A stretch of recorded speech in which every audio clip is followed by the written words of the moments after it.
Revenge is a dish best served cold. പ്രതികാരം എന്നത് തണുത്തിട്ട് വിളമ്പാൻ പറ്റിയ ഒരു വിഭവമാണ് എന്ന്. മഹാഭാരതത്തിൽ രാമന് ലക്ഷ്മണൻ എങ്ങനെയാണോ അതുപോലെയാണ് ഇന്ത്യക്ക് ഈ രാജ്യമെന്ന് ഒരിക്കൽ ഇന്ത്യൻ വിദേശകാര്യമന്ത്രി എസ് ജയശങ്കർ വിശേഷിപ്പിച്ച ഫ്രഞ്ച് റിപ്പബ്ലിക് അഥവാ ഫ്രാൻസ് ഇപ്പോൾ നടത്തിയിരിക്കുന്ന ഒരു ഗ്രേറ്റ് റിവഞ്ച്, ഒരു മധുര പ്രതികാരത്തെ പറ്റിയാണ് നാം ഇവിടെ ചർച്ച ചെയ്യാൻ പോകുന്നത്. ജിയോ പൊളിറ്റിക്സിൽ സമയം എന്നത് വളരെ നിർണായകമായ ഒരു ഘടകമാണ്. എന്ത് കാര്യം അത് ഏത് സമയത്ത് നടക്കുന്നു എന്നതിനാണ് കൂടുതൽ ഇമ്പോർട്ടൻസ്. അതുകൊണ്ട് തന്നെ ഇപ്പോൾ ഇന്ത്യൻ PM ശ്രീ നരേന്ദ്രമോദിയുടെ US സന്ദർശനത്തിനോടനുബന്ധിച്ച് ഫ്രാൻസ് നടത്തിയിരിക്കുന്ന ഈ കരുനീക്കത്തെ വേണമെങ്കിൽ നമുക്കൊരു ജിയോ പൊളിറ്റിക്കൽ മാസ്റ്റർ സ്ട്രോക്ക് എന്ന് തന്നെ വിശേഷിപ്പിക്കാം. കഥ ആരംഭിക്കുന്നത് ഏതാനും വർഷങ്ങൾക്ക് മുൻപാണ്. പണ്ട് ചൈന തങ്ങളുടെ അഗ്രഷൻ സൗത്ത് ചൈന സീയിലും പരിസര പ്രദേശങ്ങളിലും നിർബാധിതം തുടർന്നിരുന്ന സമയം, സൗത്ത് ചൈന സീയോട് ചേർന്ന് കിടക്കുന്ന ഇന്തോനേഷ്യ, ഫിലിപ്പീൻസ്, വിയറ്റ്നാം തുടങ്ങിയ ചെറു രാജ്യങ്ങളെല്ലാം ചൈനയുടെ ഈ കടന്നുകയറ്റം കൊണ്ട് അങ്ങേയറ്റം പൊറുതിമുട്ടിയ സമയം, ചൈന ഇത്തരത്തിൽ റീജിയനിൽ നടത്തുന്ന പവർ പ്രൊജക്ഷൻ നാളെ തങ്ങൾക്കും ഒരു ഭീഷണിയായേക്കാമെന്ന് മനസ്സിലാക്കിയ ഓസ്ട്രേലിയ വർദ്ധിച്ചു വരുന്ന ഈ ചൈനീസ് അഗ്രഷനെ പ്രതിരോധിക്കുവാൻ വേണ്ടി തങ്ങളുടെ നാവികസേനയെ ഒന്ന് മെച്ചപ്പെടുത്തുവാൻ തീരുമാനിക്കുന്നു. അതിനായി 2016 ഓസ്ട്രേലിയ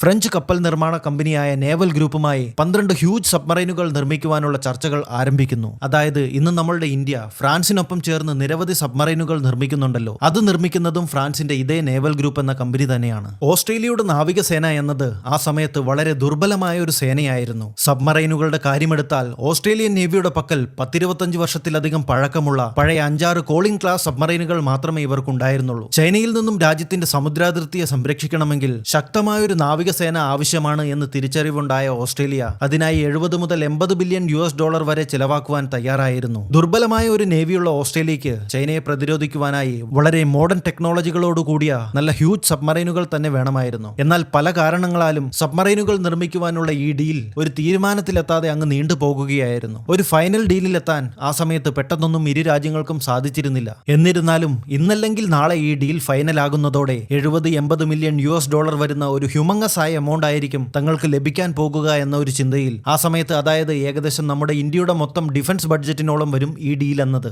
ഈ ഒരു ചിന്തയിൽ ഫ്രാൻസിന്റെ naval group millions of dollars ചെലവഴിച്ച് വീണ്ടും വീണ്ടും പലതവണ ഓസ്ട്രേലിയയ്ക്ക് സബ്മറൈനുകളുടെ ഡെമോൺസ്ട്രേഷനും മറ്റും കാണിച്ചുകൊണ്ടേയിരുന്നു. ഇത്തരത്തിൽ 2021 വരെ ഇതിലൊരു തീരുമാനത്തിലെത്താനാവാതെ ഓസ്ട്രേലിയ ഈ ഡീലിനെ അങ്ങ് നീട്ടിക്കൊണ്ടുപോയി. എന്നാൽ 2021-22 അവസാനം ഏകദേശം ഈ ഡീൽ ഏതാണ്ട് ഉറപ്പിച്ച സമയത്ത് ഈ രംഗത്തേക്ക് UK-യും USA-യും കടന്നു വരികയും ഈ ഡീലിനെ ഇരുചെവി അറിയാതെ, ഫ്രാൻസിനോടൊരു വാക്ക് പോലും പറയാതെ ഓസ്ട്രേലിയ ഇവർക്ക് മറിച്ചു കൊടുക്കുകയും ചെയ്തു. ഒരു സൂചന പോലും നൽകാതെ കാലുവാരാൻ കൂടെ നിന്നത് സ്വന്തം സുഹൃത്ത് രാജ്യങ്ങൾ തന്നെ ആയതിനാൽ ഫ്രാൻസിന് ഇത് വലിയൊരു ഷോക്കായിരുന്നു. പിന്നീട് ഫ്രാൻസിന് ഇതിനു പിന്നിലെ കളികൾ മനസ്സിലായി. ഡീൽ കൈവശമാക്കുവാനായി UK-യും USA-യും കൂടി ഓസ്ട്രേലിയയെ പങ്കാളിയാക്കി ഓക്കസ് എന്നൊരു തട്ടിക്കൂട്ട് മിലിറ്ററി ഗ്രൂപ്പിന് ആദ്യം രൂപം കൊടുത്തു. എന്നിട്ട് മെമ്പർ കൺട്രീസ് തമ്മിൽ ഡിഫൻസ് ടെക്നോളജികൾ കൈമാറുന്ന ഒരു ഓക്കസ് എഗ്രിമെന്റും ഉണ്ടാക്കി. അതിന്റെ മറവിൽ ഏകദേശം $90 ബില്യൺ വരുന്ന ഈ ഡീലിനെ UK-യും USA-യും കൂടി പങ്കിട്ടെടുത്തു. ഒന്ന് ശ്രദ്ധിച്ചാൽ നമുക്ക് തന്നെ മനസ്സിലാകും 2021 വളരെ കൊട്ടിഘോഷിച്ചുണ്ടാക്കിയ ഓക്കസ് എന്ന ഗ്രൂപ്പിനെ പറ്റി അതിനുശേഷം ഇപ്പോൾ ആരെങ്കിലും ഒന്ന് പറഞ്ഞു പോലും കേൾക്കുന്നില്ല. ഈ ഒരു പ്രവൃത്തിയെ അന്നത്തെ ഫ്രഞ്ച് ഡിഫൻസ് മിനിസ്റ്റർ വിശേഷിപ്പിച്ചത് പിന്നിൽ നിന്നുള്ള കത്തിക്കുത്ത് എന്നായിരുന്നു. ഫ്രാൻസും USA-യും തമ്മിലുള്ള ബന്ധം ഇത് കാരണം ചരിത്രത്തിൽ ആദ്യമായി ഏറ്റവും വഷളാകുകയും ചെയ്തു. രോഷം പൂണ്ട ഫ്രാൻസ് തങ്ങളുടെ അംബാസിഡർ ടു USA വരെ ഇതിനോടനുബന്ധിച്ച് തിരിച്ചു വിളിക്കുകയും ഉണ്ടായി. കാലം കടന്നുപോയി. ഇപ്പോൾ ഇന്ത്യൻ PM നരേന്ദ്രമോദി തന്റെ US സന്ദർശനത്തിലാണ്. ചരിത്രപരമായ പല ഡിഫൻസ് ഡീലുകളിലും ഇന്ത്യയും USA-യും തമ്മിൽ ധാരണയിലെത്തുവാൻ പോകുന്ന സമയം ഫ്രാൻസ് പണ്ടത്തെ ആ പ്രതികാരം, ഓക്കസിന്റെ റിവെഞ്ച് ഇവിടെ ഇപ്പോൾ അങ്ങ് തീർക്കാൻ തീരുമാനിച്ചു. അതേപ്പറ്റി പറയുന്നതിന് മുൻപായി PM മോദി ഇപ്പോൾ US-മായി ചർച്ച ചെയ്യാൻ പോകുന്ന പ്രതിരോധ ഇടപാടുകളെ പറ്റി നമുക്കൊന്ന് നോക്കാം. തീർച്ചയായും ലോകത്തിലെ തന്നെ ഏറ്റവും വലിയ ഡിഫൻസ് എക്യുപ്മെന്റ്സിന്റെ ടെക്നോളജിയുടെ മാനുഫാക്ചറർ അമേരിക്കയാണ്. ലോകത്തിൽ വെച്ച് തന്നെ ഏറ്റവും നല്ല state of the art defence എക്യുപ്മെന്റ്സും അമേരിക്കയുടെ കയ്യിൽ തന്നെയാണുള്ളത്. അതിലൊരു സംശയവുമില്ലാത്ത കാര്യമാണ്. ഇത്തരത്തിലുള്ള ആയുധങ്ങളെ വിവിധ രാജ്യങ്ങൾക്ക് വിറ്റുകൊണ്ട് അമേരിക്ക തങ്ങളുടെ മടിശീല നിറയ്ക്കുന്നു. ലോകത്തിലെ ഏറ്റവും വലിയ മൂന്നാമത്തെ സമ്പദ് വ്യവസ്ഥയായി വളർന്നുകൊണ്ടിരിക്കുന്ന ഇന്ത്യ എന്നത് വരും കാലങ്ങളിൽ ഡിഫൻസ് എക്യുപ്മെന്റ്സിന്റെ വലിയൊരു ഉപഭോക്താവായിരിക്കും എന്ന കാര്യം അമേരിക്കയ്ക്കും കൃത്യമായി തന്നെ അറിയാം. അതുകൊണ്ട് തന്നെ വിവിധ പ്രതിരോധ ഇടപാടുകളിൽ ഇതിനകം ഇന്ത്യയുമായി ധാരണയിലായിട്ടുണ്ട്. എന്നാൽ നാം ഇപ്പോൾ കാണുന്നത് ഇന്ത്യയെ മനഃപൂർവ്വമായി ബുദ്ധിമുട്ടിക്കുവാൻ, അവസരത്തിനൊത്ത് ഇന്ത്യയുടെ ആം ടെസ്റ്റിംഗ് നടത്തുവാൻ വേണ്ടി ഈ ഡിഫൻസ് ഡീലുകളെ US പലപ്പോഴും ഉപയോഗിക്കുന്നതാണ്. ഇന്ത്യ എന്നത് ഒരിക്കലും അമേരിക്കയുടെ താളത്തിനൊത്ത് തുള്ളുന്ന ഒരു രാജ്യമല്ല. അത് മുൻപാണെങ്കിലും ഇപ്പോഴാണെങ്കിലും നമുക്ക് നമ്മുടേതായ ഒരു ഐഡന്റിറ്റി ഉണ്ട്, ഒരു ഇൻഡിപെൻഡന്റ് ആയ ഫോറിൻ പോളിസി ഉണ്ട്. ഇന്ന് റഷ്യയിൽ പുടിനൊപ്പമാണെങ്കിൽ നാളെ യുക്രൈനിൽ സെലൻസ്കിക്കൊപ്പം ഇരുന്ന് നാം സന്ധി സംഭാഷണങ്ങളിൽ ഏർപ്പെടും. അതുകൊണ്ട് തന്നെ ഇന്ത്യയെ അമേരിക്കയ്ക്ക് അത് പുറത്തു കാണിക്കുന്നില്ല എങ്കിലും തീർത്തും ഇഷ്ടമല്ല. എന്നാൽ ഇത് മറ്റു പല മേഖലകളിലും പ്രകടമായി തന്നെ നമുക്ക് കാണാം. ഉദാഹരണത്തിന് ഇന്ത്യയുടെ ഏറ്റവും വലിയ ഫോൾട്ടർ ലൈനായ ഖാലിസ്ഥാനെ പരിപോഷിപ്പിക്കുന്നത് അമേരിക്കയിലും കാനഡയിലും ഇവർക്ക് ശരണം നൽകുന്നത് എല്ലാം അമേരിക്കയുടെ രഹസ്യാന്വേഷണ സംഘടനയായ CIA ആണ്. ഇപ്പോൾ ഈ അടുത്ത് തന്നെ ഇന്ത്യ തീവ്രവാദിയെന്ന് മുദ്രകുത്തിയ ഖാലിസ്ഥാനി ടെററിസ്റ്റ് ഗുർപന്ത്വന്ത് സിംഗ് പന്നുവിനെ അമേരിക്കൻ മണ്ണിൽ വെച്ച് അജ്ഞാതരാരോ വധിക്കാൻ ശ്രമിച്ചതിൽ പങ്കുണ്ടെന്ന് ആരോപിച്ച് ഇന്ത്യയുടെ നാഷണൽ സെക്യൂരിറ്റി അഡ്വൈസർ അജിത് ഡോവലിനെതിരെ വരെ അമേരിക്കയിലെ ഒരു കോടതി സമൻസ് പുറപ്പെടുവിക്കുകയുണ്ടായി. ഇതേപ്പറ്റി നിങ്ങൾക്ക് കൂടുതൽ അറിയുവാൻ താല്പര്യമുണ്ടെങ്കിൽ അറിയിക്കുക. പിന്നീട് അതേപ്പറ്റി ഞാനൊരു സെപ്പറേറ്റ് വീഡിയോ നിർമ്മിക്കുന്നതാണ്. USA ഇപ്പോൾ ജെറ്റ് എഞ്ചിൻസിന്റെ കാര്യത്തിലാണെങ്കിലും അപ്പാച്ചെ ഹെലികോപ്റ്ററിന്റെ കാര്യത്തിലാണെങ്കിലും ഇന്ത്യയെ അക്ഷരാർത്ഥത്തിൽ ഇട്ട് വട്ടം കറക്കുകയാണ്. ഇന്ത്യയുടെ തേജസ് യുദ്ധവിമാനങ്ങളുടെ നിർമ്മാണം അതിനാൽ ഇപ്പോൾ അനിശ്ചിതാവസ്ഥയിൽ എത്തി നിൽക്കുകയാണ്. മുൻപുള്ള ധാരണ പ്രകാരം പ്ലെയിൻ മുഴുവൻ നാം നിർമ്മിച്ചു വെച്ചിരിക്കുകയാണ്. പക്ഷേ എഞ്ചിൻ അത് US നൽകുന്നില്ല. സപ്ലൈ ചെയിൻ ഇഷ്യൂ എന്ന മുട്ടാപ്പോക്ക് ന്യായവും. അതേസമയം same engine GEF404 USA south കൊറിയയ്ക്ക് കൊടുക്കുന്നുണ്ട്. അതിനൊരു സപ്ലൈ ചെയിൻ ഇഷ്യൂവുമില്ല. പർപ്പസ്ഫുള്ളി ഇവിടെ ഇന്ത്യയെ ബുദ്ധിമുട്ടിക്കുക, അത് മാത്രമാണ് USAയുടെ ലക്ഷ്യം. മാത്രമല്ല US ഇക്കാര്യത്തിൽ ഇന്ത്യയെ അല്പം സമ്മർദ്ദത്തിലാക്കുവാനും ശ്രമിക്കുന്നുണ്ടായിരുന്നു. ഒക്ടോബർ വരേക്കും സമയമുണ്ട്. ഇതിനുള്ളിൽ ഡീലിന്റെ ബാക്കി മുഴുവൻ പേയ്മെന്റും നൽകണം. അല്ലാത്ത പക്ഷം അടുത്ത മാസം പുതിയ പ്രൈസ് റിവിഷൻ വരാൻ പോകുകയാണ്. അതനുസരിച്ച് തുക അടുത്ത മാസം പിന്നെയും ഞങ്ങൾ റിവൈസ് ചെയ്യും. അതിനു മുമ്പായി പേയ്മെന്റ് മുഴുവൻ നൽകുവാൻ നോക്കുക എന്ന്. ഇവിടേക്കാണ് ഫ്രാൻസ് തങ്ങളുടെ രംഗപ്രവേശം നടത്തുന്നത്. ഫ്രാൻസിന്റെ എൻട്രി എന്നത് USനേക്കാളും എന്തുകൊണ്ടും ഒരു ബെറ്റർ ഓഫർ ഇന്ത്യക്ക് മുന്നിലേക്ക് വെച്ചുകൊണ്ടായിരുന്നു. ഫ്രാൻസ് ഇവിടെ പറഞ്ഞിരിക്കുന്നതനുസരിച്ച് അറ്റാക്ക് ന്യൂക്ലിയർ സബ്മറൈനുകൾ നിർമ്മിക്കുവാനുള്ള പരിപൂർണ്ണ പിന്തുണ, ജെറ്റ് എഞ്ചിനുകൾ നിർമ്മിക്കുവാൻ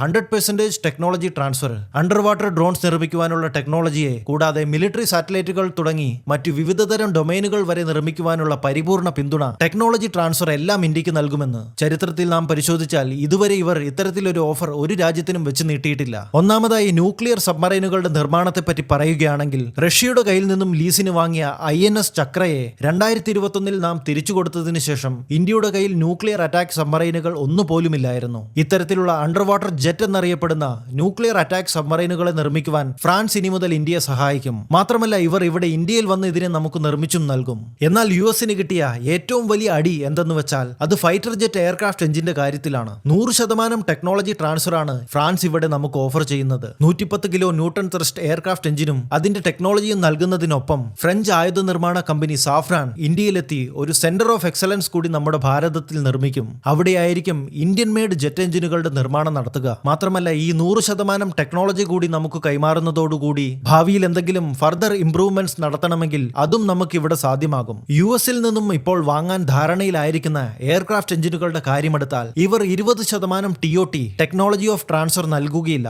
US international trade in arms റെഗുലേഷൻസിന്റെ നിയമങ്ങൾ വെച്ച് എപ്പോൾ വേണമെങ്കിലും ഇവർക്ക് തോന്നുന്ന പോലെ ഈ എഞ്ചിന്റെ പ്രവർത്തനത്തെ തടയാം. ഭാവിയിൽ തങ്ങൾക്ക് ഇഷ്ടമില്ലാത്ത രീതിയിലാണ് ഇന്ത്യ പോകുന്നതെങ്കിൽ ഈ ഒരു ഫോൾട്ടർ ലൈൻ ഉപയോഗിച്ച് ഇന്ത്യയുടെ ആം ടെസ്റ്റിംഗും നടത്താം. ഇതുകൂടാതെ ഫ്യൂച്ചർ ടെക്നോളജിയായ unmanned under water vehicle, under water ഡ്രോൺസിന്റെയും 100% ടെക്നോളജി ട്രാൻസ്ഫർ ഫ്രാൻസ് നൽകും. ഇത് ഇന്ത്യൻ നേവിക്ക് ആന്റി സബ്മറൈൻ വാർഫെയറിനും മൈൻ കൗണ്ടർ മെഷർ ഡ്യൂട്ടീസിനും വളരെ സഹായകരമായിരിക്കും. ഇതുകൂടാതെ വേറെയും നിരവധി ഡിഫൻസ് സാറ്റലൈറ്റുകളിൽ തുടങ്ങി വിവിധ ഡൊമൈനുകളിൽ വരെ ഫ്രാൻസ് ഇന്ത്യക്കൊപ്പം ചേർന്ന് പ്രവർത്തിക്കും. ഇതോടുകൂടി ഇപ്പോൾ ഇന്ത്യക്ക് USAയുടെ മുമ്പിൽ നെഗോഷിയേറ്റ് ചെയ്യുവാൻ ഒരു അപ്പർ ഹാൻഡ് ലഭിച്ചിരിക്കുകയാണ്. ഇനി അമേരിക്കയ്ക്കൊപ്പം ചർച്ചയിലിരിക്കുമ്പോൾ ഇന്ത്യൻ PM ശ്രീ നരേന്ദ്രമോദി പറയും, നമ്മളുടെ ഡിമാൻഡുകൾ ഇന്നതൊക്കെയാണ്, നിങ്ങൾ എഗ്രി ആണെങ്കിൽ ഓക്കെ, അല്ലെങ്കിൽ യാതൊരു കുഴപ്പവുമില്ല, ഫ്രാൻസ് ഇതിലും നല്ലൊരു ബെറ്റർ ഓഫറുമായി ഞങ്ങൾക്കായി വെയിറ്റ് ചെയ്യുകയാണ് എന്ന്. മാത്രമല്ല ഈ ഓഫർ മുന്നോട്ട് വെച്ചിരിക്കുന്നത് ഇന്ത്യയുടെ എക്കാലത്തെയും ടൈം ടെസ്റ്റഡ് പാർട്ട്ണറായ ഫ്രാൻസ് ആണ് എന്നതിനാൽ പിന്നീട് കാലുവാരുകയോ വാക്കുമാറുകയോ ഒക്കെ ചെയ്യുമെന്നും പേടിക്കേണ്ട ആവശ്യമില്ല.